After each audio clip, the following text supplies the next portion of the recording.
공직선거법 위반 혐의로 기소된 더불어민주당 이재명 대선 후보에게 무죄를 선고한 2심 판결이 어떤 이유로 대법에서 파기환송됐는지 더 자세히 짚어보겠습니다. 설주환 변호사와 함께하겠습니다. 어서 오십시오. 네, 안녕하십니까. 예. 자, 쟁점이 된 발언들을 좀 따져보도록 할 텐데 국민의힘에서 4명 사진을 찍어가지고 마치 제가 골프를 친 것처럼 사진을 공개했던데 단체 사진 중 일부를 떼내 보여줬더군요. 조작한 거지요. 이건 이제 2021년 이재명 전 대표의 한 방송 인터뷰 내용인데 그러니까 사진을 그러니까 조작을 했다는 것이 허위사실 공표에 해당된다고 이제 대법원 본 거죠? 네, 그러니까 1심에서는 오늘 대법원과 비슷하게 판결을 한 바 있습니다. 네. 그렇지만 항소심에서는 이렇게 사진을 확대하는 것을 보고 조작일 수도 있다 이렇게 판결을 했었거든요. 그런데 오늘 대법원에서는 1심에서의 판결과 같이 어떤 이런 전체적인 문맥을 보자라고 지금 한 거거든요. 네. 그래서 전체적인 문맥을 봤을 때는 일반인들을 기준으로 했었을 때 이걸 보는 유권자의 입장에서 이러한 골프 사진으로 조작한 거죠라고 하는 것이 골프를 치지 않았다라고 얘기하는 것과 같다라고 얘기를 한 것이거든요. 네. 그래서 이것은 당시에 이재명 후보가 어떤 허위 사실을 공표한 것이다 이렇게 본 것입니다. 예. 자, 또 다른 쟁점 중 하나는 백현동 발언인데 2021년 10월 20일 국감에서 나왔던 발언은 이렇습니다. 용도를 바꿔준 것은 국토부의 법률에 의한 요구에 따라 어쩔 수 없이 만약에 안 해주면 직무유기 이런 것을 문제 삼겠다고 협박을 해서 그러니까 국토부의 압력이 왔고 그것을 협박으로 느껴서 어쩔 수 없이 했다. 이것도 대법원 허위 사실이다 이렇게 본 거죠. 그러니까 그 항소심에서는 이 부분과 관련해 가지고 법률에 의한 요구라는 것을 이 법률이라는 것은 혁신도시법 43조의 적용 대상이다라고 했던 것이거든요. 예. 그렇지만은 오늘 대법원에서는 이 법률의 요구라는 것이 혁신도시법의 적용 대상이 아니다라고 한 것이고 당시에 이 백현동 부지, 그러니까 한국식품연구원에 대한 부지에 대한 용도 변경이라는 것은 이것을 준주거지로 할 것인지 아니면 아파트를 지을 수 있는 어떠한 대지로서 그 자연 녹지를 4단계 종상향한 부분, 이 부분과 관련해 가지고는 어떤 법률의 요구가 아니라 당시 성남시의 어떤 그 적의 판단, 그러니까 성남시가 재량으로서 판단을 해서 허가를 해줄 수 있다라는 부분으로 된 것이다. 그렇기 때문에 당시에 이재명 당시 후보가 어떤 국정감사에서 이런 부분, 그러니까 이 대장동과 백현동과 관련해 가지고. 예.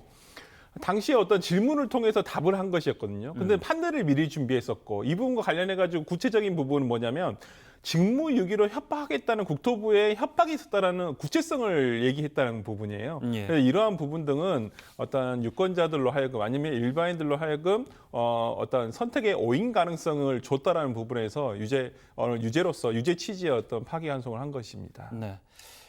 오늘 대법의 판단은 선거인의 관점이다. 그러니까 정치인의 표현의 자유라고 보기에는 모호하다 이렇게 본 건데 사실 정치인의 표현의 자유라는 것이 이제 모호한 부분이 있고 가이드라인이 따로 없는 거기 때문에 오늘 메시지가 영향을 미치지 않을까 이런 의견도 있는데. 그러니까 오늘 대법원에서의 표현의 자유에 대한 설시를 해줬었는데요. 뭐 일반인의 어떤 표현의 자유는 굉장히 넓게 보장되는 것이 맞다라고는 했지만은 정치인의 표현의 자유를 폭넓게 인정하다 보면 허위의 주장을 했을 때도 처벌할 수 없다는 단점이 생긴다는 것이거든요. 네. 그렇지만은 우리 공직선거법상 250조 허위사실 공표죄는 이러한 정치인의 표현의 자유를 무제한 보장하는 것이 아니라 어느 정도 제한적으로 그 행위에는 행위에 대해서 허위사실을 공표했을 때는 처벌하겠다라는 법의 취지가 있기 때문에 정치인에게는 이 표현의 자유라는 것이 일반인에 비해서는 조금 제한적으로 적용될 수밖에 없다는 점을 오늘 대법원에서는 판시를 하였습니다. 예. 자, 공직선거법 위반 혐의 사건 뉴스를 통해서 보셨겠습니다만은 파기환송을 해야 한다는 의견이 10명 그리고 상고 기각이 2명이었는데 이게 이제 저희 헌재 때도 판결도 그랬습니다만 개개인의 정치 성향을 뭐 이렇게 따져봅니다. 근데 10대인데 진보는 둘밖에 없었다. 그러니까 10명은 진보거나 보수, 중도거나 보수일 가능성이 높다.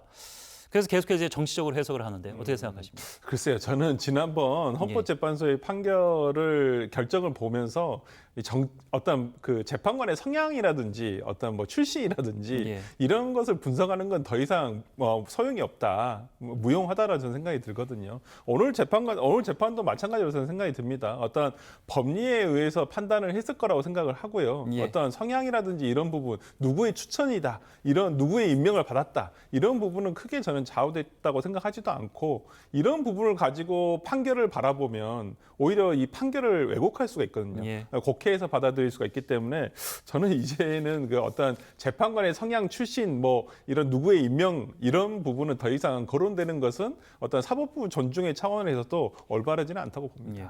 결국은 이제 서울고법이 잘못 재판한 거다. 다시 해라 이렇게 해서 돌려보낸 건데 대선이 33일 남았고 네. 민주당이 대선 후보입니다. 33일 전에 나오겠습니까?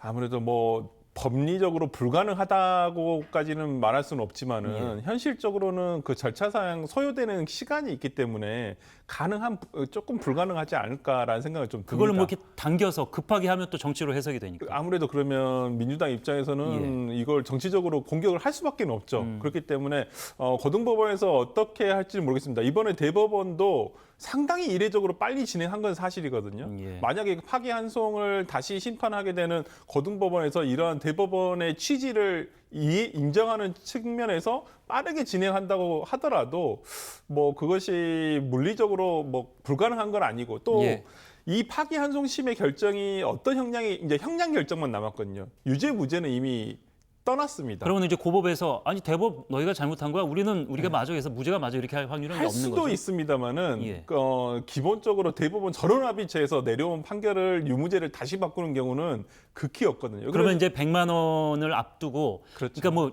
실형이냐 아니면 이제 벌금이냐인데 벌금의 가능성이 높다고 보면은 100만 원이 넘어가면은 일단 정치인으로서 그 출마를 못 하잖아요. 네, 그럼 어떻게 해야 출마를 할 수 없는 자격에 해당한다라고밖에 볼 수가 없어서 그런 부분에 있어서 이제 고등법원이 조금 고심을 해봐야 되는 부분이 아닌가라는 생각을 해보는데 오늘 대법원의 판결은 1심 판결이 맞다는 것이었거든요. 그럼 1심 판결에서의 형은 1년, 징역 1년에 집행유예 2년의 형을 줬기 때문에 대법원에서 어느 정도 이 형량에 대해서 정당성을 뒷받침하는 건 아닌가. 그래서 이것을 100만 원 이하로 떨어뜨리기는 쉽지가 않은데 뭐 그건 이제 고등법원에서 파기환송심을 다시 하게 된 고등법원에서의 뭐 본인들이 그걸 재량적으로 판단할 문제이기 때문에 뭐 아직까지 100만 원 이상이다 아니면 100만 원 이하다 뭐 미리 어떤 예단을 가지기는 좀 어려울 것 같습니다.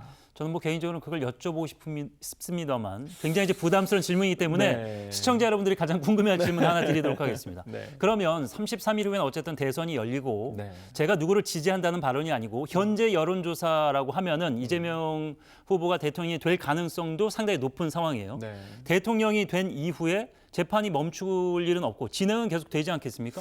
이제 이 문제와 관련해 가지고 헌법 84조의 해석 문제가 나옵니다. 그러니까 만약에 이재명 후보가 이제 대통령이 된다고 한다면 84조의 이 소추라는 그 단어가 과연 재판까지 포함해서 재판을 정지하는 것이냐 이 문제가 바로 불거질 수 있거든요. 그렇기 때문에 만약에 그렇게 된다면 법원에서는 재판을 하려고 할 것이고요. 그러면 이 부분 관련해서 이재명 후보가 이제 당선이 된 다음에 아마 헌법재판소로 가지 않을까 싶습니다. 그래서 헌법재판소에서 이 84조에 대한 해석 문제에 대한 결론을 내줘야 되지 않을까 싶습니다. 그럼 헌법재판소에서 결론을 내주는 것이 거의 탄핵과 비슷한 효력이 발생할 수도 있는 거 아닙니까? 그렇죠.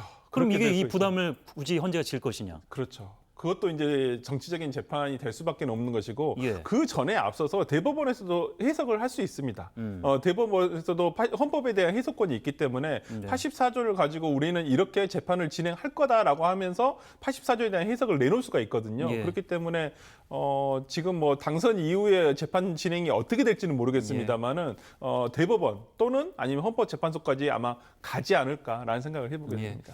자, 국민들이 유권자가 어떤 선택을 하든지 굉장히 이제 불확실성이 또 커지는 그런 오늘 하루가 되지 않았나 이런 생각을 합니다. 설주환 변호사와 함께했습니다. 말씀 고맙습니다.